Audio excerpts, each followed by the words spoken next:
ఇక్కడ మనకి ప్రీవియస్ క్లాస్లో మనం వేరే టాపిక్ అనేది చెప్పుకోవడం జరిగింది.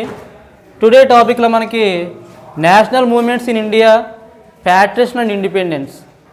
అంటే ఇండియాలో మనకి నేషనల్ మూవ్మెంట్స్ అంటే జాతీయ ఉద్యమాలు, అంటే మనకి ఇండిపెండెన్స్ కావాలని చెప్పి చాలా వరకు ఫ్రీడమ్ ఫైటర్స్ మనకి మూమెంట్స్ తీసుకొచ్చారు. చాలా మూమెంట్స్. ఈ మూమెంట్స్లో మనకి కొన్ని మూమెంట్స్ని ఈ టాపిక్లో మనకి ఇంక్లూడ్ చేయడం జరిగింది. అంటే ఫస్ట్ మనకి 1939 నుంచి 1947 దాకా. అంటే మనకి 1937 ఇంపార్టెన్స్ మీకు తెలుసు. 1939 starting of second world war, 1945 ending of second world war. అంటే సెకండ్ వరల్డ్ వార్ స్టార్ట్ అవ్వడం, ఎండ్ అవ్వడం కూడా మనకి టాపిక్లో జరుగుతుంది. కానీ ప్రీవియస్ క్లాస్లో మనకి సెకండ్ వరల్డ్ వార్ అంత క్లియారిటీగా మనకి ఇక్కడ ఉండదు. ఫస్ట్ వరల్డ్ వార్ గురించి, సెకండ్ వరల్డ్ వార్ గురించి మనం ఏం చేసామంటే చాలా క్లారిటీగా చెప్పుకున్నాం. ఎప్పుడు ప్రీవియస్ క్లాస్లో సెకండ్ వరల్డ్ వార్ ఎప్పుడు జరిగింది, ఫస్ట్ వరల్డ్ వార్ ఎప్పుడు జరిగింది అనేది చాలా క్లారిటీగా ప్రీవియస్ క్లాస్ నుంచి కూడా మనం చెప్పుకోవడం జరిగింది. కానీ ఇక్కడ మనకి ఆ క్లారిటీ కాకుండా రియల్గా మనకి 1939 నుంచి 42 దాకా, అంటే బ్రిటిషర్స్ మన అందరినీ కూడా రూల్ చేస్తున్న టైం అది. అంటే బ్రిటిషర్స్ మన అందరినీ రూల్ చేస్తున్న టైము, మనం ఏం చేయాలో అర్థం కాని టైము. అంటే మనకి ఫస్ట్ నుంచి కూడా ఏ రూలింగ్లో ఉంది, మనకి బాగా ఓల్డెన్ పార్టీ ఏంటంటే కాంగ్రెస్ పార్టీ. అంటే కాంగ్రెస్ పార్టీ మనకి 1885లోనే మనకి కాంగ్రెస్ పార్టీ అనేది రావడం జరిగింది. అంటే కాంగ్రెస్ పార్టీ ఎప్పుడు స్టార్ట్ అయిందని మీకు ఎగ్జామ్ పాయింట్ ఆఫ్ వ్యూలో అడిగితే మీరు 1885లో స్టార్ట్ అయిందని చెప్పాలి. ఇది oldest party and national party. బాగా ఓల్డెస్ట్ పార్టీ అంటే బాగా old party plus national party. అంటే ఇండియాలోనే ఫస్ట్ అంటే పెద్ద పార్టీ ఏంటంటే మనకి కాంగ్రెస్ పార్టీ. అంటే ఈ కాంగ్రెస్ పార్టీ గురించి మనం చెప్పుకోవడం జరుగుతుంది.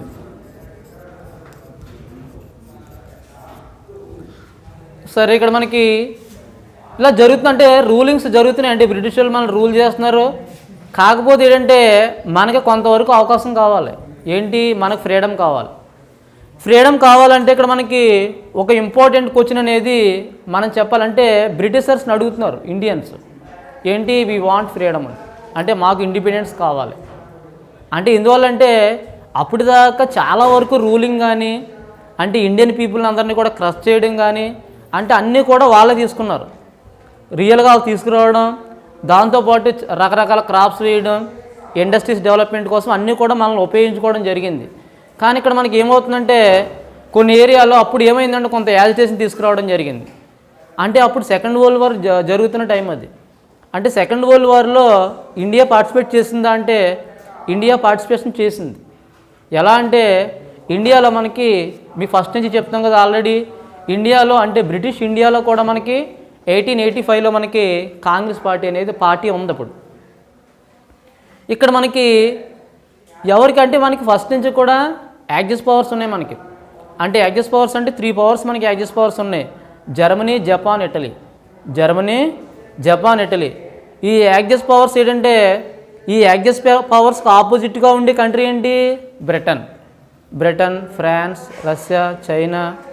ఇవన్నీ కూడా యాక్సెస్ పవర్స్ కంటే ఎలైడ్ పవర్స్. మీకు ఆల్రెడీ ప్రీవియస్ లెసన్ చెప్పాం మనం. యాక్సెస్ పవర్స్, ఎలైడ్ పవర్స్ అండి. అంటే ఇప్పుడు బ్రిటన్ అంతా కూడా allied powers, Germany, Japan, Italy అంతా కూడా యాక్సెస్ పవర్స్. అంటే జర్మనీ, జపాన్, ఇటలీకి ఆపోజిట్గా బ్రిటన్ పోటీ చేస్తుంది. కాబట్టి బ్రిటన్ తరపున ఎవరు పోటీ చేస్తున్నారు, ఎవరు వెళ్తున్నారు యుద్ధానికి, వార్లో పార్టిసిపేట్ చేయడానికి ఇండియన్ పీపుల్ అనేవాళ్ళు మద్దతు ఇవ్వడం. సో ఏంటంటే వార్కి స్టార్ట్ అయిందంటే వార్లో పార్టిసిపేట్ చేశారు. ఎందుకు చేశారు వార్లో పార్టిసిపేషను? బ్రిటిషర్స్కి మన ఇండియన్స్కి ఎప్పుడు హెల్ప్ ఎందుకు చేశారు? సెకండ్ వరల్డ్ వార్లో ఎందుకు జాయిన్ అయ్యారంటే బ్రిటిషర్స్ మనకి ఇండిపెండెన్స్ ఇస్తున్నారు, మీరు మా తరపున పోరాటం చేస్తే అంటే వార్లో పార్టిసిపేట్ చేస్తే మీకు ఏంటంటే ఇండిపెండెన్స్ అనేది ఇవ్వడం జరుగుతుంది. ఎప్పుడైతే ఇండిపెండెన్స్ ఇస్తారని ఆశ పెట్టారో ఆటోమేటిక్గా ఏం చేశారంటే ఇండియన్స్ అందరూ కూడా, ఇండియన్ సోల్జర్స్ కానీ ఇండియన్ లీడర్స్ అందరూ కూడా పార్టిసిపేట్ చేయడం అనేది జరిగింది. తర్వాత ఏంటంటే మొత్తం కంప్లీట్గా ఇవ్వని చెప్పి అప్పుడు ఏం చేశారంటే ఓన్లీ డొమినియన్ స్టేటస్ ఇస్తాను. అంటే అప్పట్లో మనకి ఎలక్షన్స్ కావాలి. అంటే ఎలక్షన్స్ కావాలంటే ఓటింగ్ పర్సంటేజ్, అంటే మనకి స్టేట్ ఎలక్షన్స్ ఉంటాయి, మనకి సెంట్రల్ ఎలక్షన్స్ ఉంటాయి.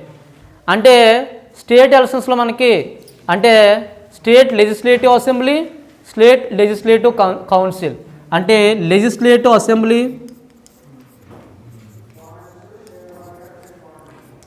Legislative assembly, next legislative council.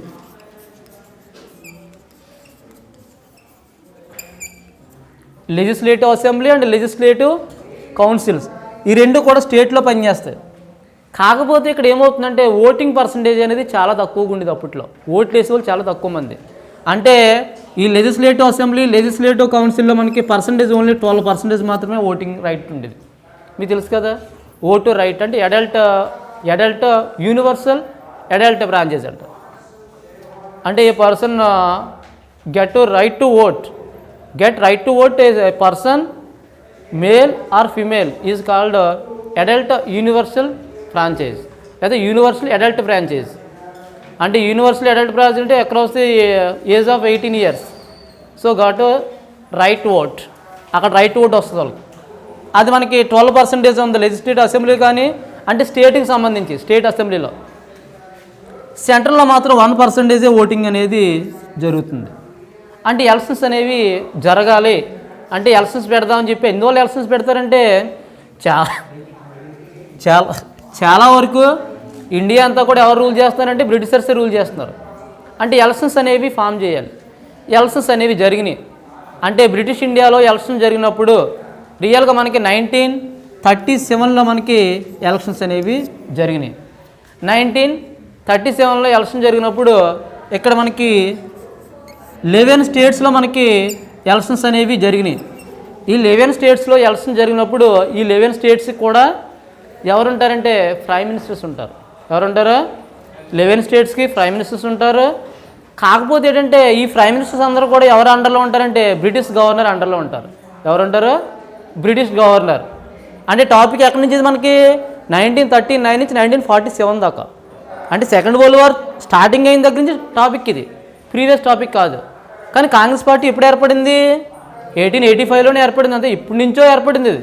కానీ ఇక్కడ మనకి 1939 నుంచి 1947 దాకా ఆల్మోస్ట్ ఏంటంటే ఈవెంట్స్ అనేవి జరిగినాయి. అంటే బ్రిటిష్ గవర్నర్ అండర్లో ఎవరు ఉంటారంటే, అంటే బ్రిటిష్ గవర్నర్ రూల్ చేస్తారు ఎవరిని? ఈ 11 స్టేట్స్లో ఎవరైతే నగ్గారో వాళ్ళకి.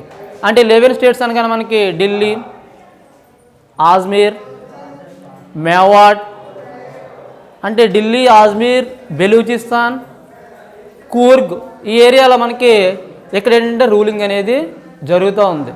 అంటే ఏ రూలింగ్ జరిగినా ఎలా జరిగినా కానీ కంపల్సరీ ఏంటంటే సెంట్రల్లోనేమో 1% ఓటింగ్ ఉంది. మనకి స్టేట్స్ తీసుకుంటే మనకి 12% ఓటింగ్ అనేది ఉంది. ఎప్పుడైతే ఈ ఓటింగ్ ఇవన్నీ జరిగినాయో ఆటోమేటిక్గా ఇక్కడ మనకి కొన్ని ప్రాబ్లమ్స్ అనేవి రావడం జరిగింది. ఓటింగ్ జరిగినాయి, తర్వాత ఏంటంటే రూలింగ్ జరుగుతుంది, అన్నీ జరుగుతున్నాయి. కాకపోతే ఏంటంటే ఇక్కడ ఒక ప్రాబ్లం వచ్చి పడింది. మన ఇండియాలో ఎక్కువ లార్జ్ పర్సంటేజ్ ఎవరు ఉంటారు? హిందూస్ ఉండేవారు. హిందూస్ మనకి చాలా ఎక్కువ పర్సంటేజ్లో హిందూస్ ఉండేవారు. చాలా లిమిటెడ్ పర్సంటేజ్లో ఎవరు ఉండేవారు అంటే ముస్లిమ్స్ ఉండేవారు. అప్పుడు ముస్లిమ్స్ ఏం చేశారంటే హిందూస్ ప్రతి చోట కూడా పోటీ చేస్తున్నారు, మాకు కూడా పోటీ చేయడానికి అవకాశం కావాలని చెప్పి ముస్లిమ్స్ అందరూ కూడా ఏం చేశారంటే బ్రిటిష్ గవర్నమెంట్ని అడగడం జరిగింది. ఎప్పుడైతే బ్రిటిష్ గవర్నమెంట్ని అడగడం జరిగిందో ఆటోమేటిక్గా మనకి కొంత ప్రాబ్లం స్టార్ట్ అయింది. ఎవరిలో? హిందూస్లో కొంత ప్రాబ్లం అనేది స్టార్ట్ అయింది. అంటే ఇక్కడ మనకి ఇండియాలో మెజారిటీ పీపుల్ ఎవరు? మనకి హిందూస్. అంటే ప్రతి స్థానంలో కూడా ఎలక్షన్ పెడితే హిందూసే నగ్గుతారు, మాకు సెపరేట్ రిజర్వేషన్ కావాలని ముస్లిమ్స్ అందరూ కూడా సెపరేట్ రిజర్వేషన్ కోసం పోరాటం అనేది జరిగింది. ఎప్పుడైతే సెపరేట్ రిజర్వేషన్ ఏర్పడడం జరిగిందో ఆటోమేటిక్గా ముస్లింలు అందరికీ సంబంధించి 906లో మనకి